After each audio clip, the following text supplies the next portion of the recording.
아침에 시작을 알리는 글로벌 주식 라이브 월스트리트 모닝 브리핑 8월 10일 수요일 방송 출발하도록 하겠습니다. 여러분 안녕하세요. 여도은입니다. 네, 어제 지각을 만회해 보고자 오늘은 약 1시간 정도 일찍 여의도에 아주 안정적으로 도착을 해서 마음이 편하더라고요.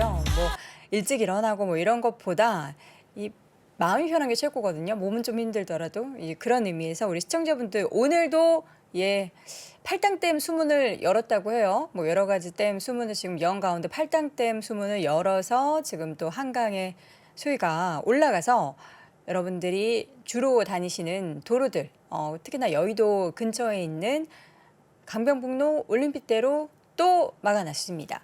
어제 오후에는 열었더라고요.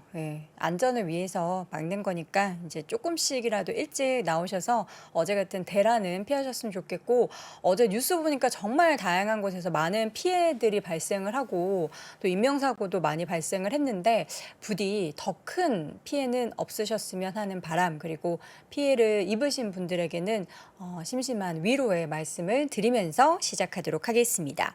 자, 뉴욕 마감 상황 잠시 후에 또 제가 정리해 보도록 하겠고요. 오늘은 항상 2주에 한 번씩 나오셔서 시장의 상황이 지금 어떠한 구간인지 이 부분에 대해서 다양한 지표를 통해서 알려주시는 분 오늘 또 모셨습니다. 채슬리 투자자문의 최일호 상무님 잠시 후에 만나보도록 하겠고요. 오늘도 역시나 월가의 소식은 미국 주식에 미치다 이항현 전문위원과 함께 확인해 보도록 하죠. 근데 저 이거 너무 거슬리는데요, 피디님?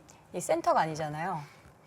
약간 이런 거에 있어서 되게 예민합니다. 센터 딱 지켜서 제가 좀 이쪽으로 갈까요? 센터 지켜야 돼가지고 센터 한번 맞춰보도록 하겠고요. 오늘 시간 안 했고요. 팔당댐 관련주가 있나요? 팔당댐 수문 뭐 이런 거 만드는 업체들이 핫해질 것 같긴 해요. 어제 보니까 강남역의 한 건물에는 2010년에 한번 이제 건물이 심수가 된 적이 있어가지고 엄청 단단한 물을 막는 그런 시스템을 해놔서 그 건물에만 물이 안 들어갔다라고 하더라고요. 그런 관련된 종목들, 대마성으로 움직이는 종목들은 위험하니까 조심하시기 바라겠고요. 자, 오늘 여러분과 함께 뉴욕 증시 마감 상황, 사실 밝지 않았어요, 뉴욕 시장이. 근데 제가 너무 밝게 시작을 해가지고 무거운 얘기 드리도록 하겠습니다. 나스닥 지수가 1% 넘게 빠졌습니다. 반도체가 아쉽게도 무너지고 있습니다. 엔비디아 어제 말씀드렸는데 오늘은 마이크론도 침체에 대한 직격탄을 지금 맞고 있습니다.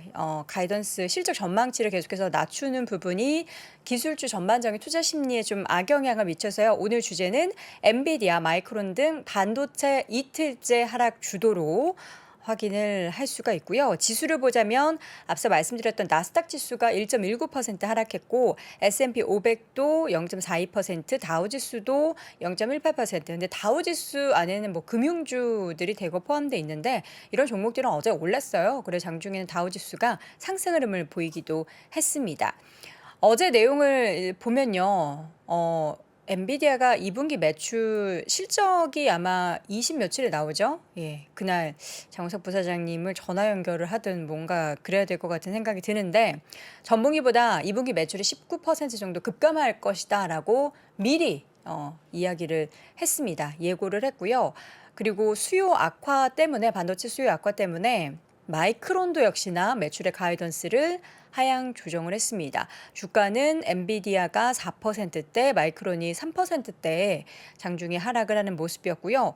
이 실적에 대한 우려가 반도체뿐만 아니라 노바백스도 코로나19 백신 수요가 감소하고 있다. 이 때문에 연간 매출 가이던스를 낮추겠다라고 밝혔고요.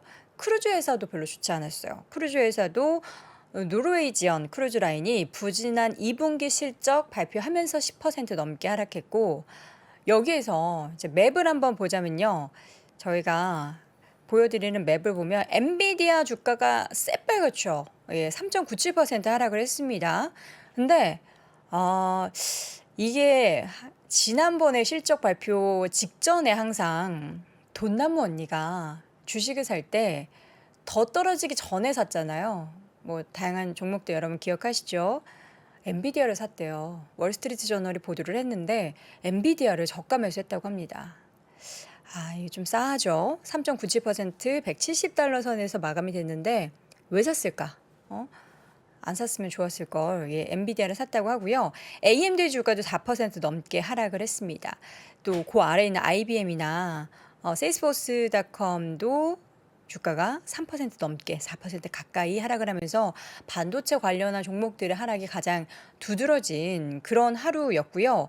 이 외에 빅테크 종목들 버틴 종목들도 있습니다. 마이크로소프트의 주가가 0.7%대 강세, 애플의 주가도 아주 소폭이지만 164달러 선에서 0.03% 오르면서 마감이 됐고요.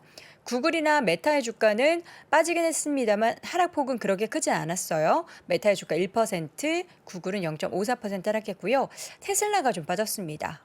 테슬라가 2.44% 어제에 이어서 오늘도 850달러 선까지 좀 밀려나는 움직임, 아마존의 주가도 1%대 하락했고요. 이 외에 유가가 다시 90달러 선을 회복을 했어요. 오르면 안 되는데 에너지 주가 그래서 좀 올랐습니다. 엑소모빌의 주가 1%대, 쉐브론의 주가도 1%대 올랐고요. 옥시덴탈 페트롤리움 하면 누가 생각나죠? 워런 버핏. 워런 버핏이 더 샀다고 합니다. 더 샀다라는 보도 밤사이에 전해지면서 주가는 가장 또 탄력적이었어요. 3.95% 상승하면서 62달러 선에서 마감이 됐습니다. 어제 헬스케어 섹터나 이제 카드사를 제외한 JP모건, 뱅크 오브 아메리카 등의 종목들 올랐고요. 버크셔 해서웨이는 0.15% 소폭 강세권에서 마감이 되는 그런 모습이었습니다. 근데 어제는 이제 성장주만 하락했다라고 볼 수는 없는 게 가치주 중에서도 이제 아래에 좀 이렇게 빨간색 좀 곳곳에 보이시죠? 전체적으로 투자 심리가 그렇게 좋은 상황은 아니었다. 막 나쁜 건 아니지만 그렇게 좋지도 않았다라는 그런 시장의 분위기였습니다. 자, 이 가운데 이제 애프터마켓에서 좀 실적 때문에 주가가 많이 하락한 종목들이 지금 눈에 띄고 있는데 개별 종목 중에서 우리 시청자분들, 투자자분들이 꽤 좋아하시는 종목들이 하락을 하고 있습니다. 코인베이스가 실적 모두 이제 매출이나 그 EPS 같은 경우 예상치를 하회하면서 장중에도 10% 넘게 하락했거든요. 저를 보여주세요. 10% 넘게 하락했는데 애프터마켓에서도 4% 넘게 하락을 했고요. 로블록스 같은 경우에도 이제 분기별 이익이 월가의 기대치를 하회했습니다. 주당 30센트의 손실 그리고 순손실 기록했고 매출이 6억 3,900만 달러를 기록했는데 예상치가 6억 4,440만 달러였어요. 그러니까 앞자리 숫자가 4인데 3으로 발표가 됐죠. 그리고 이로 인해서 하회를 했고 중요한 일일 활성 사용자 수가 이제 분기 단위로 발표가 되는데 이번 분기에는 5,220만 명을 기록했다고 합니다. 이도 월가 예상치를 하회하면서 주가는 14%대 하락세를 보이고 있습니다. 유니티 소프트웨어도 역시나 월가의 기대치를 하회한 그런 실적을 밝힌 후에는 주가의 하락세가 지금 애프터마켓에서 보이고 있고요. 여러분들이 이제 자주 이용하실 거예요. 야후 파이낸스 보면은 여러 가지 핫한 종목들이 검색어에 클릭을 하면 나오는데 마이크론이 좀 부진했음에도 불구하고 지금 애프터마켓에서는 다행히도 보합권의 움직임 나타내고 있고요. 앞서 말씀드렸던 코인베이스는 여전히 4% 넘게 하락세를 보이고 있는 상황입니다.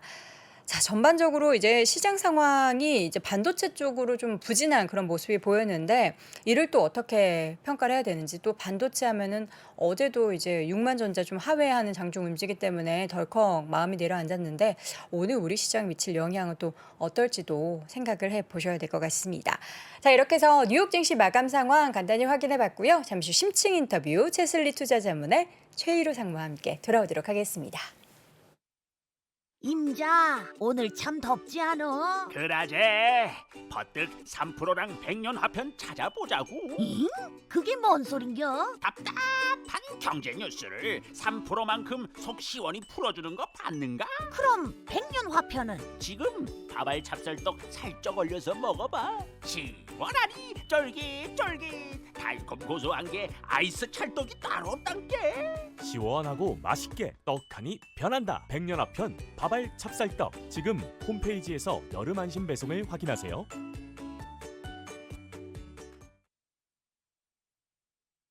새벽 6시 반 아침 방송을 위해 새벽부터 시작되는 긴 하루 스튜디오로 향하는 발걸음을 가볍게 하는 상쾌한 만남이 있습니다. 자, 방송 들어가겠습니다. 하나, 둘. 오늘 아침 페이지 2 김동환입니다. 오늘도 출발해 볼까요? 내일이 기다려지는 신선하고 다채로운 맛과 향. 오늘도 저는 운조 커피를 마십니다. 3프로와 함께하는 운조커피. 여러분의 하루와 언제나 함께합니다. 원두, 드립백, 더치커피. 다양한 선물 세트까지. 검색창에서 운조커피를 검색하세요. 네, 여러분은 아침을 드셨는지 모르겠습니다. 현재 시각 6시 41분 지나고 있는데요. 사실 아침에 일찍 출근하시는 분들은 아침 보통 이제 거르고 회사 가셔서 드시는 분들도 계시는데 저도 아침은 커피 한 잔으로 시작합니다. 운조 커피. 저도 커피 한 잔 마시고 밥은 아직 못 먹었어요. 이따가 이제 아침 방송 끝나고 먹어야죠. 이분은 드셨는지 모르겠습니다. 치슬리 투자자문의 최일호 상무님 모셔보도록 할게요. 상무님 안녕하세요. 네, 안녕하세요. 아침 네. 드셨어요? 아니요, 안 먹고 왔습니다. 보통 아침에 되게 일찍 출근 늘 하시잖아요. 예. 아침 안 드세요? 예, 그러면? 안 먹고 옵니다. 그러면 아침을 거르시고 점심을 바로 드시는 예, 거예요? 점심을 좀 일찍 먹고 좀 아. 많이 먹는 편입니다. 아니 우리 김프로님도 예. 아침을 안 먹기 시작한 지가 꽤 오래됐다고 예. 저한테 그냥 그걸 적응하라고 이렇게 얘기하시더라고요. 아침 안 먹으면 좀 뭐 장점이 있습니까? 글쎄요, 너무 오래돼가지고 네, 예, 잘 익숙한. 모르겠고 예, 많이 우리가 익숙해졌습니다. 밥 3끼를 먹는 게 법으로 정해진 게 아니잖아요. 뭐 1일 1식 하는 분도 있고 한데 밥을 먹어야 우리가 먹고 살자고 하는 일이다 하면서 밥의 중요성을 굉장히 강조하는데 또 이렇게 사는 것도 예. 예, 살만합니다. 예, 건강 잘 챙기시기 예, 바라겠고요. 알겠습니다. 자, 2주에 한 번씩 나오셔서 시장의 변화를 감지를 해주고 계신데 어떻게 지금 하반기 시장에 이제 계속 놓여 있는데 지금 시장의 변화 뭐 괜찮습니까? 하반기 시작한 지 한 달 반 좀 안 됐잖아요. 네. 근데 이제 예상외로 음. 시장은 뭐 불안의 벽을 타고 오른다고 하듯이 네. 섹터별로 또 전체 주가별로 해서 음. 시장이 좀 분위기가 괜찮습니다. 네. 구체적으로 살펴보면은 S&P 500 같은 경우 10% 내외가 올랐고 음. 섹터별로 좀 온도차는 있습니다. 네. 자유소비재나 IT나 좀 전에 반도체 좀 많이 빠졌다고 그쵸. 말씀하셨는데 음. 반도체 섹터도 바닥에서 상당히 많이 올랐고요. 네. 뭐 수익률로 보면은 S&P 500이 한 10% 내외 올랐고요. 음. 자유소비재가 20%, 그리고 필라델피아 반도체 지수가 20% 내외, 그리고 IT가 15.7%. 음. 반면 상반기에 굉장히 선방하고 좋았던 에너지 섹터나 헬스케어, 필수소비재는 시장 대비 해서 좀 밋밋한 상황입니다. 그래서 시장 전반적으로 좋지만 네. 그 가운데 섹터별로 좀 차별화가 나타나고 있는데 이 차별화가 계속될 것인지 아니면 또 바뀔 것인지 네. 그거에 대한 관심이 좀 쏠리고 있는 상황인 것 같습니다. 네. 가장 중요한 건 이제 시장의 심리가 굉장히 얼어붙었던 거에 반해서 많이 좀 녹아지고 있다, 좀 따뜻해지고 있다라는 그런 생각이 살짝 들기는 해요. 시장 심리는 어떻게 좀 변화가 있습니까? 제가 나올 때마다 Fear and Greed 인덱스를 그쵸. 계속 가지고 나오는데요. 아주 안 좋았던 때가 뭐 10 부근에였던 것 같아요. 그런데 그게 20, 30, 40 이렇게 돼서 지금은 50이 됐습니다. 우와. 50이면 한 거의 중립 상태인데 네. 정중동 이렇게 좀 표현할 수 있을 것 같은데 고요하지만 그 밑에 내재되어 있는 어떤 것들이 있을 수 있다라는 네. 어떤 중립 상태이지만 약간의 불안감도 내재되어 있는 상태인 것 같은데요. 네. 오늘 밤 발표되는 CPI가 음. 있는데 그게 지금 컨센서스로 한 8.7% 정도 YOY로 형성이 돼 있는데 네. 그 부분하고 또 내일 발표되는 PPI 이런 부분들이 시장의 어떤 변동성을 좀 야기할 수 있지 않을까 그렇게 생각합니다. 네, 지금 저기 이제 컨센서스가 8.7, 예, 8.8 뭐 얘기가 많이 나오는데 예. 어떻게 좀 저는 뭐 조심스럽지만 음. 이거보다 뭐 세게 나오진 않을 것 같아요. 시장의 반응이 더 중요하잖아요. 뭐 높게 나오던 낮게 나오던 시장이 어떻게 그러니까 대놓고 말해서 그냥 오를 것인가, 예, 이걸 좋게 받아들여서 오를 것인가, 혹은 뭐지 하면서 괜히 이제 해석을 달리해서 떨어질 것인가인데 예. 어떨까요? 전 그냥 그런가 보다 할 것 같습니다. 그런가 보다. 예, 그냥 그런가 보다. 무난하게. 그랬구나. 음. 왜냐하면 CPI 자체가 그 후행적이잖아요. 네. 한 달 전 거를 지금 발표하는 거기 맞아요. 때문에 6월까지. 한 달 전에 그랬었나? 음. 그럼 앞으로는 어떻게 네. 될지에 대해서 더 관심이 많을 것 같습니다. 네. 지금 보면은 유가도 그렇고 다른 원자재 가격도 그렇고 계속 하락 추세고 그렇죠. 우크라이나 전쟁 때문에 걱정했던 곡물 가격도 상당히 급락을 하고 있기 때문에 네. 헤드라인 쪽에서 안정이 되고 코어 쪽에서는 이미 좀 안정이 된 상태였기 때문에 네. 물가 걱정은 이제 좀 한쪽으로 접어두고 음. 앞으로는 경기나 기업 실적이나 더욱더 좋은 기업을 찾기 위한 투자자들의 노력이 네. 게 집중이 되지 않을까 그렇게 생각합니다. 피크아웃 이야기가 많이 나올 것 같기는 해요. 예. 그렇죠. 이제 피크아웃 얘기가 나올 텐데 또 이제 스물스물 다시 또 유가가 예. 올라갈 만한 그런 환경에 지금 놓여 있다면서 이제 조금씩 아주 조금이지만 다시 예? 올라가는 걸 좀 불안감을 갖기도 하는데 뭐 올라가는지 안 올라가는지는 두고 봐야겠죠. 근데 유가도 보면은 그 실수요하고 투기적 수요가 있는데 네. 지금 펀드 플로우를 관찰해 보면은 유가를 비롯해서 원자재 시장에서 좀 자금이 빠져나가고 있기 때문에 그런 투기적 수요가 좀 빠지고 나면은 네. 사실은 실수에 의해서만 움직일 것이고 최근에 발표되는 원유 재고 같은 것도 사실 생각보다 그 많이 있는 거로 보여지고 있어서 유가의 좀 급등은 저는 조금 조심스럽습니다. 네. 조심스러운 그 우리 최유로 상무님의 마음이 좀 시장에도 잘 전달돼서 예. 안 올랐으면 좋겠어요. 예. 지금 상태도 사실 뭐 낮은 거는 아닌데 우리가 60-70달러 선을 항상 생각하다가 지금 90달러 선이면 사실 굉장히 높은 거잖아요. 예. 자, 이 가운데 있어서 이제 심리를 어떻게 이제 변화가 되는지가 금리에서도 나타나는데 금리가 많이 좀 하락을 했죠. 예, 금리가 국채뿐만 아니라 좀 위험한 등급의 채권, 네. 이를테면은 회사채라든지 하이힐드 채권에서도 많이 그런 모습들이 보이는데 네. 금리를 통해서 위험 선호가 얼마나 강화되는지도 알 수 있는데 하이힐드 채권 하면은 사실 굉장히 위험한 정크본드라고 부르기도 하고 고수익 채권이라고 부르기도 하는데 이 채권 금리가 6월 30일 기준으로 해서 거의 9%까지 올라갔었습니다.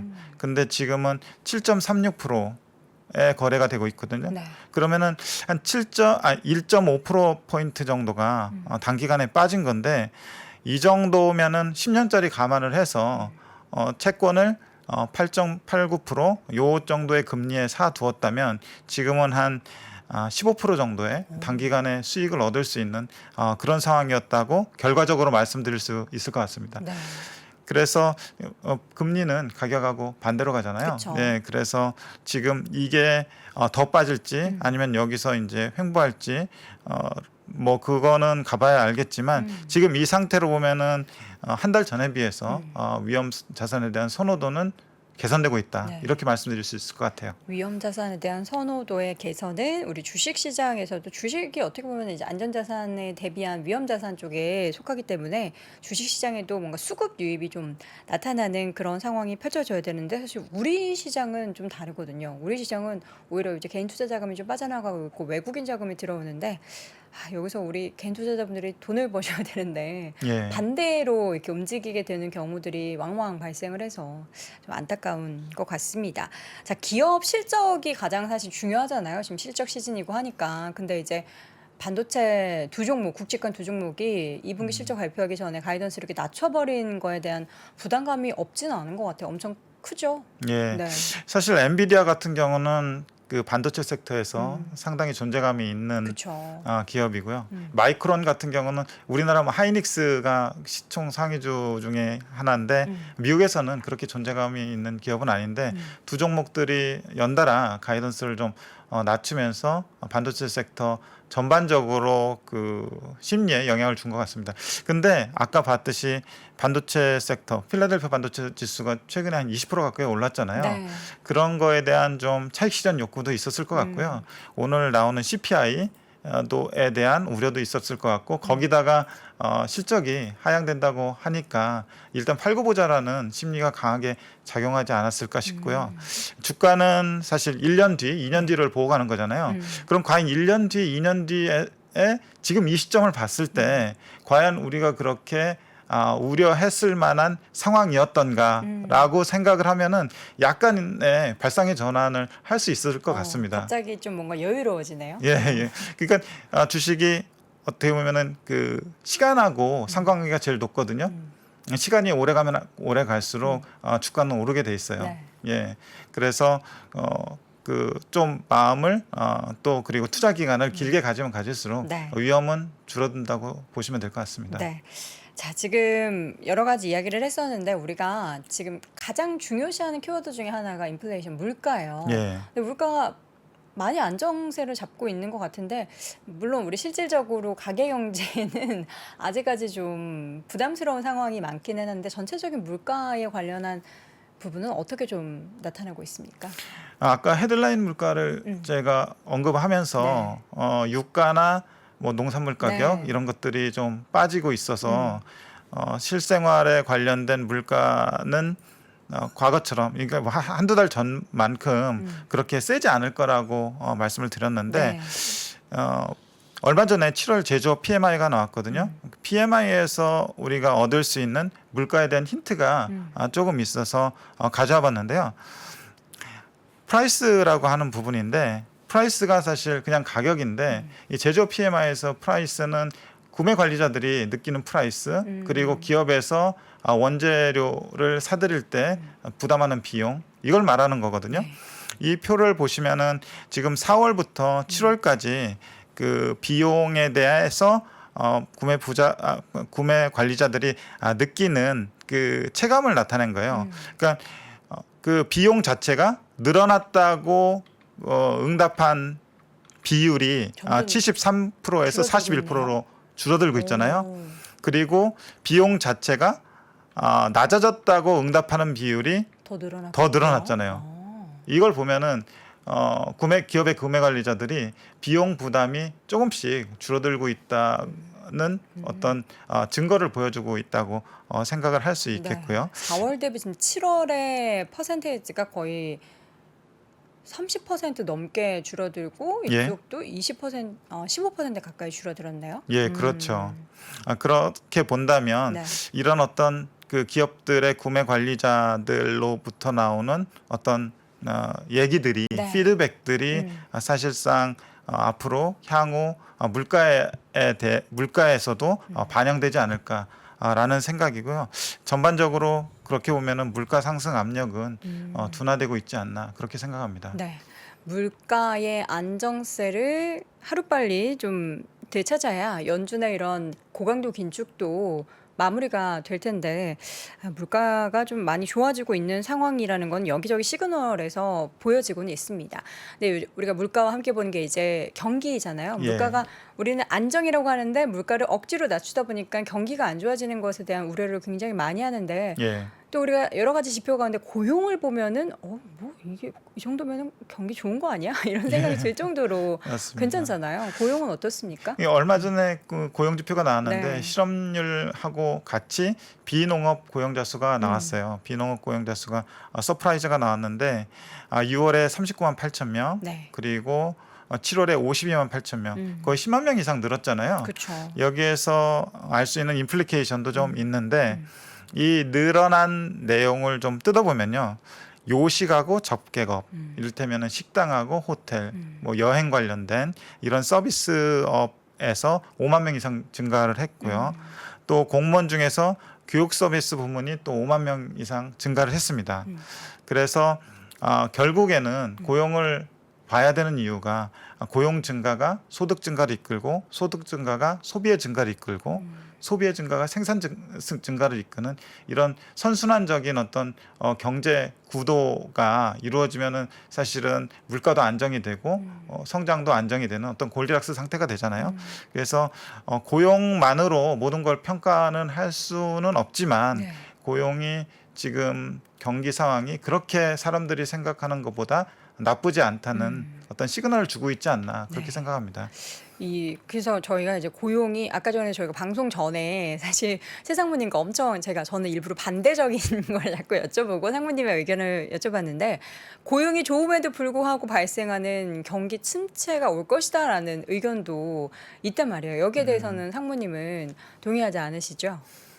그건 가봐야 될 것 같아요. 그리고 그 여러 군데에서 들려오는 소음들 있잖아요. 그 소음들의 실체에 대해서 네. 뜯어볼 필요가 있을 것 같고 네. 그렇게 얘기하는 근거가 어떤 것인지에 대해서 보지 않고 그냥 이렇다더라 저렇다더라 하는 거는 크게 의미가 없는 것 같아요. 예, 그래서 뭐 시청자들이나 일반 투자자들 네. 이렇게 다른 데서 어떤 뉴스나 이런 것들이 들려오면은 네. 그 주장의 근거에는 뭐가 있는지 왜 그렇게 주장을 하는지에 대해서 네. 한 번쯤 살펴보면은 좀 더 편안한 마음을 갖지 않을까 싶습니다. 네, 알겠습니다. 자, 시장에 영향을 미치는 다양한 변수들을 하나씩 따져보고 있는데요. 그렇다면 지금 현재의 시장 상황 많이 올라오긴 했는데 밸류에이션 부분은 어떻습니까? 이 밸류에이션 부분에 대해서 갑론을박이 있어요. 네. 왜냐하면은 지금 그 기업 실적으로 보면은 하향 조정되는 거는 인정을 해야 되는 거거든요. 이미 90% 이상 기업 실적을 마쳤지만 그 가운데 하향 조정된 수준은 고점에서 한 1.45% 정도 하향 조정됐고요. 그 와중에 최근에 좀 올라가고 있습니다. 그럼에도 불구하고 향후 기업 실적에 대해서 안 좋게 보시는 분들은 지금이 S&P 500 기준으로 PE 기준으로 17.5배를 받고 있어요. 네. 17.5배도 비싸다라고 생각하시는 분들이 있는데 그래서 최근에 10년간 PE 멀티플이 어떻게 움직였는지 한번 봤는데 네. 평균이 17.2배예요.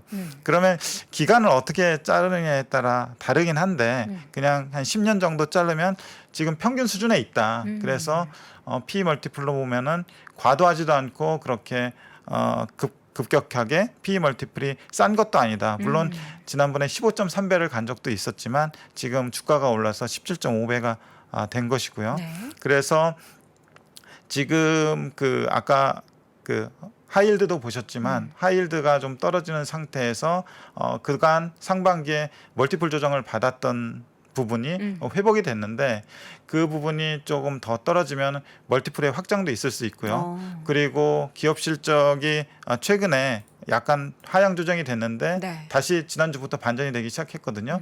그런 부분들이 어떻게 작용하는지에 따라서 아마 그 시장 참여자들이 시장에 줄 수 있는 PE 멀티플하고 주가 수준이 결정이 될 것 같습니다. 네. 자, 지금 시장 상황을 전체적으로 이제 쭉 확인을 해봤어요. 2주마다 저희가 점검을 해보고 있습니다. 자, 그렇다면 우리 최일호 상무님의 지금 시장에서의 결론은 뭘까요? 제가 그동안 계속 나오면서 공포지수를 언급하면서 네. 또 워런 버핏의 말씀을 언급하면서 시장이 공포스러울 때 역발상하고 네. 역발상으로 대응을 하면은 효과가 있을 것이다라고 말씀을 드렸는데 아까 공포지수에서도 보듯이 지금은 과도하게 공포스러운 구간 네. 그리고 공포스러운 구간을 지나서 중립으로 그쵸. 가고 있어요. 그래서 지금은 공포를 사는 구간이라고 하기에는 설득력이 좀 떨어지는 것 같고요. 이제는 좋은 기업, 좋은 비즈니스를 사라고 말씀을 드리고 싶습니다. 네. 좋은 기업과 좋은 비즈니스 지금 시점에서는 뭐가 될까요? 사실 반도체 쪽의 성장주가 이렇게 실적 가이던스를 낮추면 나는 뭐 가치주 쪽으로 가야 되나? 뭐 그래도 성장주가 더 길게 봤을 때는 괜찮지 않나? 이런 고민하시거든요. 근데 지금 사실 말씀해 주신 것처럼 저가 매수할 그런 구간도 아니고요. 이를테면 이렇게 볼 수 있을 것 같아요. 그러니까 주가 차트만 보면은 많이 떨어져서 이 종목이 50% 떨어졌으니까 그 원상 회복을 하면 100% 오를 수 있을 것 같다라는 그런 표면적인 어떤 해석이나 이런 것들보다는 네. 그 비즈니스가 실제적으로 지속적인 경쟁 우위를 가질 수 있는지 사업의 구조를 뜯어보고 판단하시는 게 나을 것 같고요. 그러면서 그 차트 이외에 다른 어떤 그 이익의 어떤 추세라든지 네. 이런 것들을 분기마다 쫓아가시면은 좋은 참고가 될 것 같고요. 그리고 밸류에이션이 중요하긴 한데 이익 추세가 계속 꺾이다 보면은 밸류에이션이 의미가 없잖아요. 그래서 다 같이 뭐 종합적으로 봐야 되는 상황이긴 한데 조금 비싸 보이더라도 그래도 좋은 비즈니스를 사면은 그 어떤 시장의 환경에 의해서 주가가 조정을 받았을 때도 더 살 수 있는 용기가 생기지만 기업 비즈니스 자체가 체력이 약하고 체질이 허약하면은 그 많이 빠졌을 때 오히려 그 쉽지 않은 선택이 될 수가 있어서 애초부터 지금 상태에서는 다 모르는 상황이라고 가정을 하면은 그래도 그 차트 보고 결정하는 것보다 좋은 비즈니스의 질을 보고 투자 의사 결정을 하는 게 좀 더 낫다는 판단입니다. 좋은 비즈니스라고 하면 어쨌든 그 비즈니스를 통해서 매출을 많이 올리고 매출뿐만 아니라 그 영업이익도 많이 올리는 그런 관련된 기업이나 섹터가 될 텐데 하반기에는 그럼 어느 쪽이 좀 그렇게 긍정적인 뷰가 나오고 있을까요? 이를테면은 좀 전에 이제 매크로 상황이 어느 정도 좀 안정이 되면은 네. 지금 그 상반기에는 멀티플 조정으로 많이 빠졌던 기업들이 일제히 반등을 장기적. 하는 것처럼 보이지만 지금부터는 아까 그 섹터에서도 봤듯이 네. 차별화되고 섹터 내에서도 차별화될 거잖아요. 그렇죠. 그런데 이런 상황에서도 꾸준히 이익 추정치가 올라가는 기업이 있고요. 그 꾸준히 안정되는 기업이 있어요. 그런 기업들이 대체로 섹터 내에서 그 대표적인 성격을 가지는 기업들이 대부분인데 그런 기업들 먼저 차근차근 스터디를 해보는 것이 어떨까 싶습니다. 네.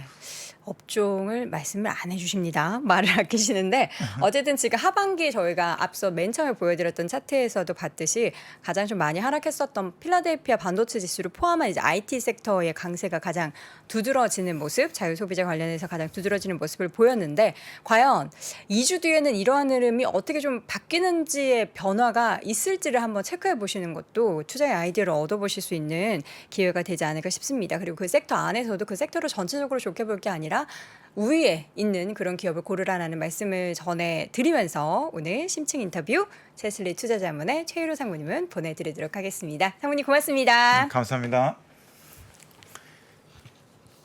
평소 경제 뉴스를 볼 때 100% 이해가 되지 않았다면, 어려운 용어를 알아듣지 못해 답답함을 느꼈다면 오건영의 경제를 보는 눈 강의를 통해 차분하게 경제 기초를 쌓아보는 건 어떨까요? 저는 강의에서요, 기초적인 단어들도 좀 담으려고 했고 이 단어들이 실제 신문기사에서 어떻게 쓰이는지, 그리고 이 신문기사 이외에도 다른 콘텐츠에서 우리 실제 생활에서는 어떻게 쓰이는지 되게 풍부한 사례를 담으려고 했어요. 수차례 보시면서 반복하시면 마치 무언가 뉴스를 들었을 때 툭 튀어나오는 느낌? 그런 걸 좀 느끼시지 않을까. 그럼 툭 튀어나올 정도로 많이 보려면 흥미로워야 되잖아요. 그래서 그게 제가 좀 많이 기획할 때 노력했었던 그런 부분이라고 보시면 됩니다. 쉽고 재미있게 최대한 기획을 해봤습니다. 드라마처럼 재미있게 경제 공부를 할 수 있다면 이게 제가 생각했던 모토였고요. 그렇게 됐으면 참 좋겠습니다. 네. 경제 뉴스가 명쾌하게 이해되는 즐거움. 오건영의 경제를 보는 눈 강의를 통해 경험하실 수 있습니다. 신규 출시 기념 8월 31일까지 얼리버드 특가로 만나보시죠. 지금 바로 영상 아래 댓글을 확인하십시오. 월스트리트 모닝 브리핑은 한국투자신탁운용과 함께합니다. 네, 월스트리트 모닝 브리핑 함께하고 있고요. 지금 시각은 7시 4분 지나고 있습니다. 아침에 대해서 이야기를 했더니 아침 식사에 대해서 이야기했더니 다양한 의견들이 있더라고요. 보통 이제 밥을 담당하시는 분은 아침을 먹고 나가면 사람으로 안 보인다. 이런 댓글도 있고 아침을 꼭 먹어야 하는 분들도 계시는데 취향에 따라서 아침을 즐기시는 분들은 꼭 챙겨 드시고요. 안 드시는 분들은 더 주무세요. 그게 더 도움이 될 수도 있죠. 이분은 드시는지 또 궁금하네요. 미국 주식에 미치다 이항영 전문위원 함께합니다. 위원님 어서 오세요. 네, 안녕하세요. 이항입니다. 위원님은 출근 진짜 빨리 하시잖아요. 출근 빨리 하는데 전 저렇게 많이들 얘기하시잖아요. 네. 아까 무슨 얘기죠? 그 남편분이나 아까분이 밥 먹고 나면 화난다 이런 얘기 하신 건가요? 농담하신 거고요. 저는 그걸 뛰어넘었죠. 하도 20년째 이런 생활하다 보니까 안 깨우고 나오는 게 저희 일이죠. 기술적으로. 조용하게 나와갖고 조용하게 불도 안 켜고 조용히 나오는 거. 불도 안 켜고 좀 갑자기 큰일 나죠. 짠해지네요. 네, 그런 생활을 하고 있습니다. 네, 대한민국의 가장 그게 남성분이든 여성분이든 힘 내십시오. 자, 오늘 시장 이야기 나눠보도록 하겠습니다. 엔비디아, 마이크론 뭐 이렇게 다 이렇게 안 좋은 얘기를 해서 네. 더 안 좋아질까봐 걱정이 되는데 시장은 어쨌든 나스닥은 1% 정도면 선방한 거 아닌가요? 선방했지만 최근 들어서 보면 나스닥이 지난주에 보면 바닥 대비 19.6까지 갔었거든 그쵸. 정확하게. 그렇지만 조금씩 밀려나서 18%좀 아래까지 내려와 있을 겁니다. 네. 저점 대비 저점의 반등폭이요. 그만큼 일단 강세장으로 전환될지 안 될지 모르겠지만 바로요. 그런 거에 대한 압도가 뭔가 좀 저항이 있는 것이 되겠고요. 종목별로 보면 어제 오늘 계속해서 잇따라서 소위 기술주에 약간의 좀 마이너스 요인 나오는 것들이 있었죠. 그것이 어떤 기술주도 있고 오늘 같은 경우 이제 노바백스 이런 것도 있었지만 전반적으로 약간 시장을 끌어당기는 요인이 있었고 네. 물론 더 중요한 것은 오늘 밤에 있을 소비자 물가지수 앞두고 뭔가 지금 살려는 사람은 멈칫하는 그런 분위기인데 그런 악재가 나왔다라고 이해하시면 되겠습니다. 어제 엔비디아는 충분히 말씀드렸으니까 엔비디아가 이제 나름의 24일 날 발표될 거를 미리 실적 예비치를 이제 공개해 버렸고요. 오늘 이제 마이크론이 또 나왔죠. 네. 마이크론이 좀 경쟁이 심화되고 그래서 오늘 매출 못 맞출 것 같아요라고 장 오전에 얘기했어요. 거기다 이제 마이크론 다 이미 충분히 보신 분 계시겠지만 그거 얘기했고 거기다가 이제 더 중요한 것은 매출을 못 맞출 수 있죠. 우리가 흔히 얘기해서 이럴 때 가장 중요한 것은 소위 그 순현금 흐름입니다. 네. 그래서 파저티브 캐시플로우가 돼야 되는데 이번 분기요. 아시다시피 마이크론은 실적 발표가 9월일 겁니다. 9월. 딴 것보다 한 달 정도 늦는데 9월에 실적 발표했는데 이번 현재 진행된 분기에 캐시플로우가 네거티브가 나올 거라 했어요. 마이너스 현금으로 나올 거라고 얘기한 것 자체가 그게 더 악재라고 보셔야 될 것 같습니다. 하여튼 그러면서 좀 누그러뜨렸잖아요. 그런 게 떨어졌고요. 또 하나 이제 노바백스죠. 노바백스는 오늘 이제 그 적자 전환한 거를 발표했고요. 맞아요. 더군다나 가이던스가 기존의 예상치를 절반을 깎아버렸단 말이죠. 네. 그 백신 수요가 뭐 네, 줄어들 백신에 것 대한 잘 안 맞잖아요 요즘에. 그렇죠. 그리고 이제 우리나라도 그렇지만 저는 이제 맞으려 준비를 하고 있는데 그 미국에서 보면 자제분 애들을 맞으려고 하는 사람이 지금 절반이 갑자기 훅 떨어졌어요. 기존 대비 절반이나 떨어졌어요. 그러니까 안 맞히는 분위기죠 지금요. 그러다 보니 특히 미국에서는 매출 예상조차 안 된다 얘기하고 그러니까 어떤 가이던스를 절반은 내리니까 그만큼 이제 소위 제약업체 이런 것들의 딱 현실을 보여주는 건데 하여튼 그런 것들이 있었습니다. 최근에 보면 노바백스 이런 것들을 포함 그런 것들이 이슈가 되는 것이 최근에 6월달 이후에요. 여러분 잘 안 보셔서 그렇죠. 네. 6월달 저점이요. 6월 15일이 됐건 16일이 됐고 우리가 6월 16일을 봤을 때 보면 제일 떨어진 섹터는 다들 아십니다. 제일 많이 떨어진 섹터는 에너지 섹터예요. 에너지 섹터인데 제일 많이 오른 섹터 있죠. 제일 많이 오른 섹터가 그러니까 섹터가 됐건 뭐 트렌드 테마로 됐건 보시면 되겠지만 가장 많이 오른 섹터가 뭐냐면 바이오 섹터입니다. 바이오. 바이오랑 또 하나가 여러분들 이제 극혐하는 거죠. ARK 인베스트예요. ARK가 가장 많이 오른 것 중에 하나입니다. 지금. 또 극혐식이나 아유, 가지고 계신 분들 이제 아니 다 분노하고 극혐이에요. 계시죠? 지금 다 보면요. 이렇게 캐시우드만 얘기 나오면 짜증 납니다. 캐시우드가 엔비디아 샀다 그래가지고. 그러니까 네, 완전 저도 댓글 짜증났어요. 봤어요. 그러면서 채팅창 봤더니 왜 사? 막 이런 얘기. 엔비디아 샀다고 해서 또 싫어하잖아요. 왜 대체? 그러니까요. 그만큼 왔다 갔다 하는 거죠. 네. 심리라는 게. 저도 마찬가지잖아요. 또 그런 분들은 뭐라 그럴 수가 없어요. 사랑도 변하잖아요. 그러니까 뭐 주식 변하는 건 일도 아니죠. 사랑이 변하나요? 사랑 많이 변한다고 그러니까 사랑은 변하지 않습니다. 사랑이 많이 변하니까 사람이 변하죠. 아니죠. 사랑이 많이 변하니까 수많은 그 헤어지는 분이 많이 나오는 거죠. 그러니까 그거는 사랑은 그대로인데 그 사람이 변하는 거예요. 그건 모르겠어요. 예. 그건 갑자기 넘어가고. 아침부터 사랑 타령. 어찌 됐건 네. 그런 것들 때문에 지금 주가가 오늘 그런 것들이 발목을 잡는 들이 나온 거죠. 서론이 길어졌지만 그런 흐름을 맥락을 좀 이해하시라 말씀드리겠고요. 오늘 끝나고 나서 뭐겠습니까? 끝나서 나온 거가 소위 4번 업체들이 4번 업체. 실적 다 안 좋았어요. 네, 그 소파이랑요. 네. 그러니까 소파이는 어제 그 소파이는 오늘 주가 떨어졌지만 그런 상관없이 오늘 로블록스가 네. 실적이 나왔죠. 그리고 코인베이스 나왔죠. 네. 그런 것도 훅 떨어지잖아요. 그 소파이 같은 경우는 최근에 좀 달렸잖아요. 유니소프트도. 네, 좀 달렸죠. 소파이가 네. 좀 달렸는데 거기다가 또 우리 또 그 누구예요? 소프트뱅크 형 손정희 형님이 훅 팔아버렸잖아요. 그렇죠. 그러니까 쑥 떨어지잖아요. 그러니까 좀 3번, 4번 특히 4번 정도 이런 것들이 좀 흘러내리는 그런 모습을 보이는 거지. 전체적으로 너무 또 올라가니까 약간 자제되고 그러니까 오늘 상대적으로 오른 것들이 올랐다기보다는 안 떨어진 게 뭔지 아세요? 안 떨어진 거요? 안 떨어진 게 있죠. 안 떨어진 게 애플이 마이크로소프트가 안 떨어졌어요. 전 깜짝 놀랐어요. 네, 딱 그런 흐름이죠. 올라간 건 절대 아닙니다. 뭐 0.0%니까 올라간 건 아니지만 안 떨어진 게 그런 거라는 네. 얘기죠. 그래서 시장 늘 밸런스가 중요한 거다라고 일단 먼저 말씀드리겠습니다. 네. 이렇게 좋은 거 있으면 아니, 알려주시고요. 여행커의 아픔이 느껴집니다는 뭐죠? 아유. 제가 뭐 사랑으로 아픔이 있었던 것 같으세요?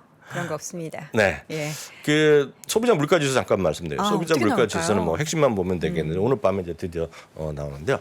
수치만 확인해 보. 두세 개 그림 같이 보겠는데요. 소비자 물가 지수의 컨센서스는 8.7입니다. 8.7. 네. 헤드라인이죠. 실질 더 중요한 건 6.1인데 많은 분들이 5.9에서 이번에 올라간다고 생각해서 걱정하실 텐데 네. 그 걱정거리가 없습니다. 이거 워낙 이미 다 알려진 거기 때문에 의미가 없겠고요. 더 중요한 건 이게 더 중요하죠. 그렇지만 많은 사람들이 헤드라인 뉴스에 이제 걱정하는데 그렇죠.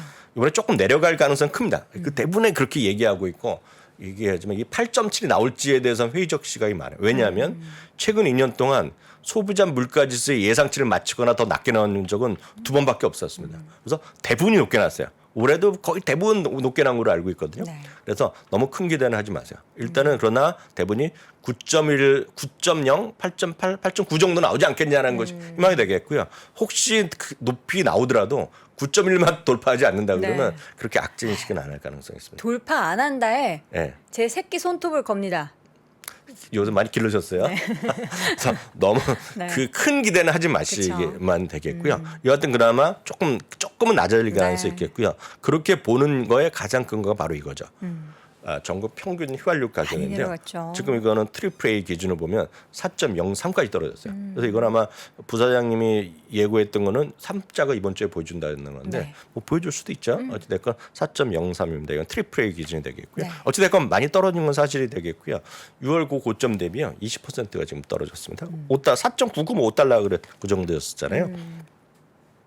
그렇게 보시면 되겠고요. 네. 또 하나가 이제 3년과 1년의 기대 인플레이션율이 있습니다. 네. 이 기대 인플레이션도 일단 5월부터 지금 떨어져 있고 이거는 다만 10년짜리 보더라도 이게 떨어져 있어요. 네. 특히 기대 인플레이션인 거 궁금하신 분들은 그냥 구글에 치면 바로 나옵니다. 그래프까지 나옵니다. 뭐라고 줘야 되죠? 쉽게 얘기해서 expected inflation rate. Expected 예. inflation 예. rate. 예. 조금 더 정확하게 그림을 딱 그려주시면 앞에다가 영어로 네 자로 쓰시면 됩니다. FRED라고 치세요. FRED. FRED. 예, 예. 그러면 각종 통계 저희가 미국 주식 답이다 할 때마다 네, 이제 네. 소개하고 있는데요. 그 사이트를 소개하고 있는데 프레드라고 우리가 읽거든요. 네. 프레드 그 expected inflation 하면 딱 나옵니다. 그거 보시면 되겠고 여기는 이제 1년짜리, 3년짜리인데 많이 내려지고 있기 때문에 조금 낮아지는 건 분명해요. 그렇지만 말씀드렸다시피 최근 한 20개월 동안 맞춘 적이 거의 없기 때문에 약간 걱정이 있는 거죠. 그런 걱정이 있는 차에 말씀드렸던 실적이라든가 아니면 실적 가이던스가 횡한이 나오니까 그리고 오늘 지금 장 마감 후에도 특히 제가 이제 얘기하는 4번 주식 그리고 소파이라든가 오늘 코인베이스 그건 많이 떨어졌거든요. 코인베이스 매출이 전년 대비 60몇 % 떨어졌을 겁니다. 그래서 훅 떨어지다 보니까 그런 것들이 약간 주가의 좀 반등이나 이런 것들이 약간 주춤거리게 만든 요인이 어제 오늘이었고요. 아마 오늘 밤 지나면 또 바뀔 겁니다. 시장이. 왜냐하면 지금은 금리나 이런 것들 소비자 물가에 대해서 금리에 바로 영향을 보일 거거든요. 그렇게 되면 금리가 지금 소비자 물가가 정말 기대만큼 좋게 나오면 생각보다 많이 떨어지게 나오면 또 한 번 또 성장주, 기술주 성장주 이런 것들에 대한 매기가 갈 수 있겠죠. 자, 그러면 이제 종목을 하나씩 좀 열어보도록 하겠습니다. 네. 엔비디아부터. 예, 엔비디아는 실적 예비치 충격이 이제 오늘까지 이어졌는데 네. 제가 보기엔 어제보다 오늘 충격이 더 컸다고 보고 있어요. 제 느낌으로 보면 왜냐하면 전반적으로 확산됐거든요. 네. 오늘 이제 마이크론 거까지 내게 나왔는데 엔비디아가 오늘 3.9%. 물론 엔비디아는 어저께 6%, 3%라서 하락폭이 약간 좀 줄어들었다고 할 수 있지만 제가 볼 꼭 그런 건 아닌 것 같아요. 일주일치를 다 반납했어요. 네, 그러니까요. 투자 의견이요. 한 곳은 최소한 한 곳이 내렸습니다. 네. 크레이그 헬럼이라는 곳이 아예 매수해서 중립으로 내렸고요. 210에서 147달러로 내렸고요. 목표 주가는 최소 네 군데가 다 내려놨어요. 그러니까 많이 내린 것도 있지만 전반적으로 내린 거는 불가피합니다. 왜냐하면 회사 스스로에서 얘기할 때 맞설 이유가 하나도 없거든요. 그렇죠. 제가 말씀드렸다시피 저커버그가 지금 메타버스의 그 꿈을 이루는데 15년 걸린다는데 이걸 뭐 저 같은 사람이 있어갖고 뭐 좋다고 얘기할 수는 없잖아요. 아니야, 지금. 5년밖에 안 걸릴 거야. 그럴 수 없잖아요. 그러니까 큰 형님이 그러는데 네. 딱 그런 느낌으로 이해하시면 될 것 같고요. 네. AMD 같은 거 어저께 나름 선방했어요. 1%밖에 안 떨어졌거든요. 근데 오늘 AMD는 4.5%까지 끌어내리는 요인입니다. 이것은 아마 제가 봤을 때 오늘 기술주들이 더 떨어지니까 같이 다 떨어지는 모습. 거기다가 마이크론 형님도 한마디 쓱 하다 보니까 오늘 소위 주변 관련주들이 있죠. 예를 들어서 그 소재라든가 장비주들 다 줄줄 확 떨어졌어요. 오늘요. 네. 그런 흐름으로 보셔야 되겠고요. 네. 마이크론 테크놀로지는 3.7%가 하락을 했어요. 실적 악화를 경고했거든요. 그러면서 레이몬드 제임스는 바로 강력 매수해서 매수로 내렸고요. 72달러에서 65달러. 실제로 대한민국에서 제일 많이 갖고 계신 분들은 소위 그런 엔비디아라는 건 종목별로 말로 빼놓고는 쏙슬이잖아요. 쏙슬, 그렇죠. 예, 오늘 쏙스가 더 떨어졌어요. 오늘 4% 정도 떨어졌을 겁니다. 지금 어저께 뭐 조금 1~2% 떨어졌 1.5로 제가 기억하거든요. 오늘 4% 넘게 떨어졌으면 어저께 합으로 6이면 6, 3, 18하면 20% 떨어진 거지 동안요. 그러니까 그런 종목은 이렇게 지금 단기적으로 안 좋을 때는 네. 더 많이 하락한다라는 거를 항상 생각을 하고 대응을 하셔야 될 것 같습니다. 아니, 근데 그런 거 잘 다 아시는 분이 하시니까 제가 뭐라고 그럴 수는 없지만 네. 하여튼 그런 거다라고 일단 이해하셔야 되겠고요. 네. 많은 분들이 그런 걸 한 거 칩 액트 때문에 많이 사신 거잖아요. 그런 거 최근에 좀 반등했었고 뭐 장기적으로 좋을 수 있죠. 그런 반도체가. 그렇지만 최근에 그런 이슈가 있었다라고 이제 이해하시면 되겠습니다. 네, 로블록스. 로블록스는 이제 매출과 이익이 모두 기대 이하 나왔고요. 주당 손실이 30센트가 나왔는데요. 21센트가 예상치였고요. 매출도 부족했고요. 다만 델레 유저는 사상 최대로 늘어났다고 하는데 뭐 제가 안 써봤으니 모르겠고요. 정기장은 3%가 떨어졌지만 시간에서 12%가 떨어졌는데 지금 더 빠집니다. 16%까지 빠지고 있습니다. 16% 떨어져. 아마 그럼 코인베이스도 봐주시겠어요? 코인베이스는 네. 그냥 2배가 됐어요. 예상치보다 2배가 지금 손실이 났거든요. 코인베이스는 근데 정규장에서 10% 빠져서 그런지 애프터마켓에서는 5% 정도. 그러니까 제 말이 로블록스가 먼저 빠지면서 코인베이스 끌어내렸다 그러면 네. 장기적으로 장 후반에는 덜 빠진 거 덜 빠진. 예. 그래서 그런 순서라고 일단 보셔야 네. 되겠고요. 여하튼 지금 코인베이스는 매출 자체가 60% 이상 전년 대비 네. 좀 줄어들었고요. 그거는 뭐 다 마찬가지입니다. 그리고 손실 규모가 예상치 2배가 나왔잖아요. 그래서 이런 코인베이스 이런 안 좋은 모습을 보여준 것이 네. 흐름이다라고 이해하시면 되겠습니다. 반면 이제 에너지주들이 올랐는데 그 가운데 있어서 이제 버핏 옹께서 네. 계속 사고 있는 옥시덴탈 페트롤리움은 올랐는데 또 가장 많이 올랐어요. 예, 벅스SSA가 지분은 이제 20%까지 밀린 거로 네. 좀 확인됐거든요. 대단합니다. 대단한 거죠. 이러다 보니 이제 지분이 너무 엄청 많으면 이제 할 때마다 발표되는 게 있어요, 규정이요. 어찌됐건 옥시덴탈 페트롤리움이 3.9%가 올라갔습니다. 네. 하여튼 벅스SA가 옥시덴탈 그 페트롤리움 사는 이유는 명확하게 주주총회에서 얘기를 했기 때문에 그 이상 뭐 이하도 없다라고 보셔야 되겠죠. 네. 철저한 주주 친화 정책. 이번에 그 옥시덴탈이 실적 발표하면서 다시 한번 확인해 줬잖아요. 이번에 또 줄였어요. 부채를요. 부채를 또 갚았습니다. 그래서 얘기했잖아요. 이거는 벅스에서가 직접 주주총회에서 그 어르신 왜 사시냐고 물어봤을 때 얘기했던 거가 이건 진짜 머리 아픈 회사가 아니라 뻔한 회사라고 뻔하다는 표현을 썼어요. 그 벅스에서 나온 워렌 버핏이요. 네. 다시 말씀드리지만 돈이 벌어갖고 배당을 주고 배당을 남은 거로 나머지를 자사주를 사고 그쵸. 또 남은 돈 중에 또 상당 부분을 부채를 줄이고 요 세 개가 광의의 주주 수익률이거든요. 되게 건강하네요. 네, 그게 다입니다. 그게 다. 그러니까 거기서 조금 사는 거죠. 네. 네, 그래서 왜 사는지 왜 파는지는 명확합니다. 사실 보면 워런 버핏 사는 거거든요. 그래서 네. 그 정도 일단 보시면 되겠습니다. 네. 지금 사실 지난주부터 이제 좀 약간 시장이 소강 상태에 접어들어서 네네. 이거 8월에도 좋다고 했는데 뭐지 싶었는데 지금 월가에서는 계속 목표 지수를 올리는 증권사가 좀 등장하고 있다고요. 네, 뭐 많은 건 아니고 전체적으로 여전히 보수적 시각이 많지만 네. 의외가 있기 때문에 한 군데만 일단 말씀드리면 지난 주말에 한 건데 시티페리에서 4,200에서 4,400으로 올려놨어요. 근데 다수 의견은 분명히 아니라는 건 우리 인지하셔야 되겠고 여전히 부정적으로 보는 증권사가 훨씬 많습니다. 다만 이제 리세션은 들어가는 건데 다들 리세션은 들어갈 거라고 보는 사람이 여전히 많은데요. 네. 다만 이제 그 기간이나 폭이 차이가 있을 뿐인데요. 시티펠은 인플레이션이 급격하게 하락할 것이다. 그러니까 JP모건이나 탑리 다 똑같은 얘기입니다. 그리고 이익 전망이 상당히 나름 견고하다는 겁니다. 여기 보면 나름이란 말이 포함되게 되면 나름 견고하다는 얘기하고 있고요. 그렇게 되면 밸류에이션 부담이 적어질 수 있다는 얘기를 하고 있습니다. 사는 것들은 뭐 그 IT를 사라는 겁니다. 쉽게 얘기해서 소프트웨어 그리고 하드웨어도 사라는 얘기하고 있고요. 유통 반도체 사라는 얘기하고 있고요. 엔터테인먼트가 이제 들어갑니다. 근데 다만 엔터테인먼트는 다 중요한 거 끝났고 내일 발표하거든요. 디즈니가. 그래서 디즈니가 어떻게 발표될지 모르죠. 종목으로 보면 뭐 마이크로소프트, 알파벳, 애플, 아마존, 엔비디아 그리고 비자, 메타, 홈디포 이런 것들을 좀 사라는 것이 스티펠의 입장인데요. 약간 또 약간 상반된 얘기를 하나 해드리겠습니다. 변화. 네, JP모건의 스탠스가 약간의 변화 조짐이 있는데 아주 그 미세한 조정 정도라고 보셔야 될 것 같습니다. 전체적으로 보면 그 주식이요. 주식에 대해서 여전히 오버웨이트를 여전히 유지하고 있습니다. 여기요. 여기 보면 어떤 개념이냐면 글로벌 에셋 알로케이션 포트폴리오라는 게 있습니다. JP모건에서 발표하는 게 있는데요. 전체적으로 보면 주식이 들어가고요. 전 세계 이제 채권, 주채권이 들어가고요.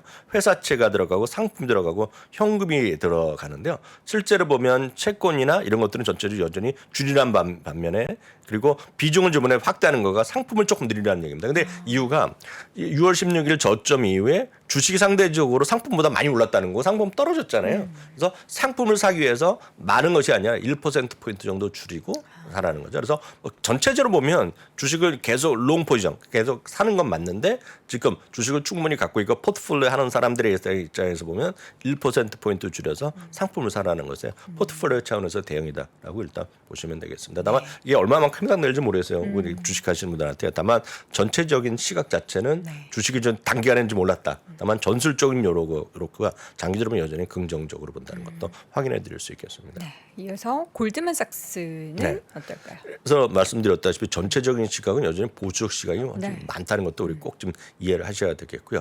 보수 시각이 이렇게 많을 때는 3번, 4번 이렇게 무리하시면 안 됩니다. 지금. 네. 그걸 조금 염두에 두시라는 얘기인데 골드만삭스는 시장에 대해서 여전히 보수적이 되겠고요.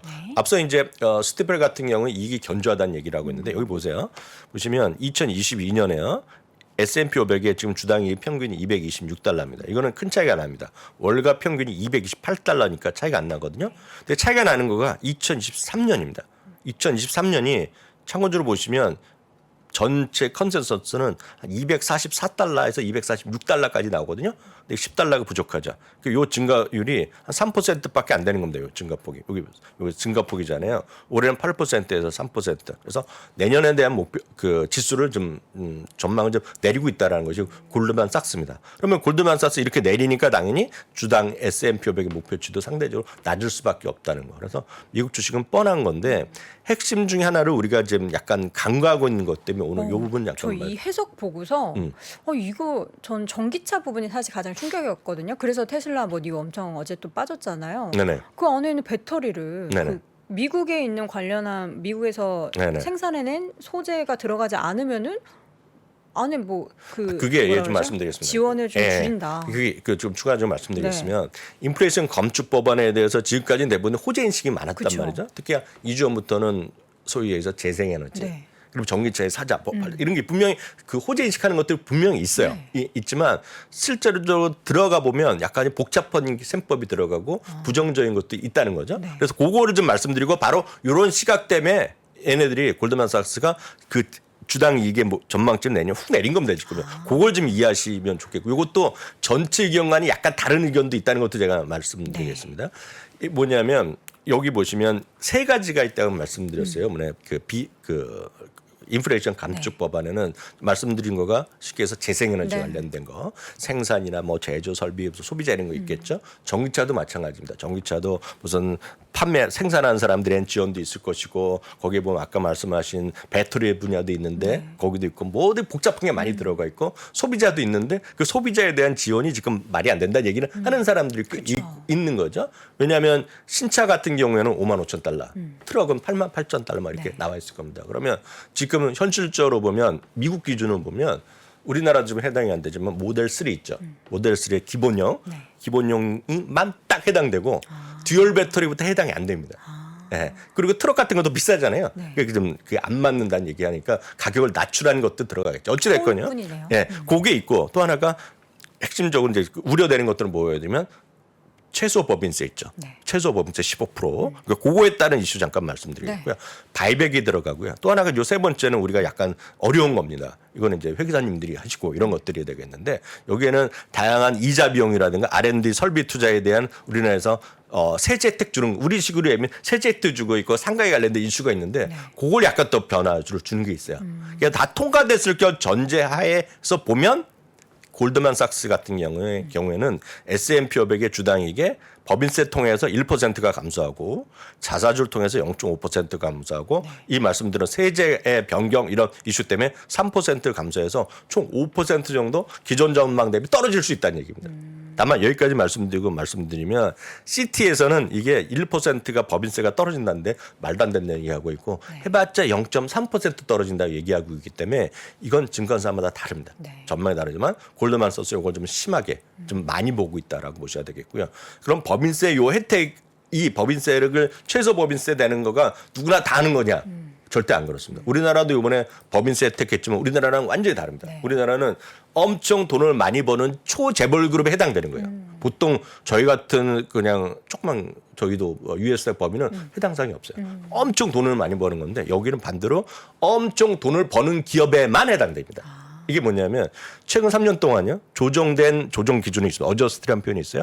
그래서 세전 이익이 10억 달러 이상이 3년 평균 나와야 돼요. 그럼 3년 평균 10억 달러 이상이 되는 기업이 대충 보면 몇 개냐? 100개 정도 됩니다. 100개. 100개 되고 최소 법인세가 지금 15%가 넘는 기업이 이미 절반 정도 됩니다. 50개. 그러니까 해당되는 기업이 50개 정도 되는 거예요. 무슨 얘기인지 아시겠죠? 그래서 그 기업이 해당되기 때문에 많다 적다 차이가 있는 거죠. 그리고 내년에 대한 이익의 차이이기 때문에 하는 거죠. 그래서 여동캐가 아무리 비즈니스가 잘 돼도 여기 해당되는 게 없는 거죠. 예를 들면 그런 거예요. 그래서 그런 건데 그렇게 됐을 경우에 보면 계산은 다 떨어집니다. 어떤 기업이 여기에 많이 세금이 법인세율이 좀 낮은지 더 내야 되는지. 다만 이거는 내년이고 요 핵심적인 회계 기준의 변경이 또 다른 게 있기 때문에 알지 못하나 골드만삭스에서는 얘기한 기업들이 있습니다. 요걸 보시면 정리드리면 최소 법인세입니다. 지난 3년 동안 세전이익이 10억 달러 이상 되는 것이고요. 그러니까 UBS 이건 UBS의 기업으로 보면 100여 개인데 요 기업들에 해당됩니다. AMD, 엔비디아, 브로드컴, 아폴로 글로벌 매니지먼트, 포드, 테슬라, 아마존 등이 여기에 해당된다는 거. 그것도 여러분들 참고해서 시간이 되면 내일 또 추가되어서 말씀드리도록 하겠습니다. 이 내용은 저희 중요한 내용이기 때문에 내일 추가적으로 한 번 더 짚어드리도록 하겠습니다. 미국 주식을 미치다 이항영 전문위원 함께했습니다. 고맙습니다. 네, 감사합니다. 자, 월스트리트 모닝 브리핑도 오늘 여기서 마치도록 하겠습니다. 여러분 내일 뵐게요. 고맙습니다.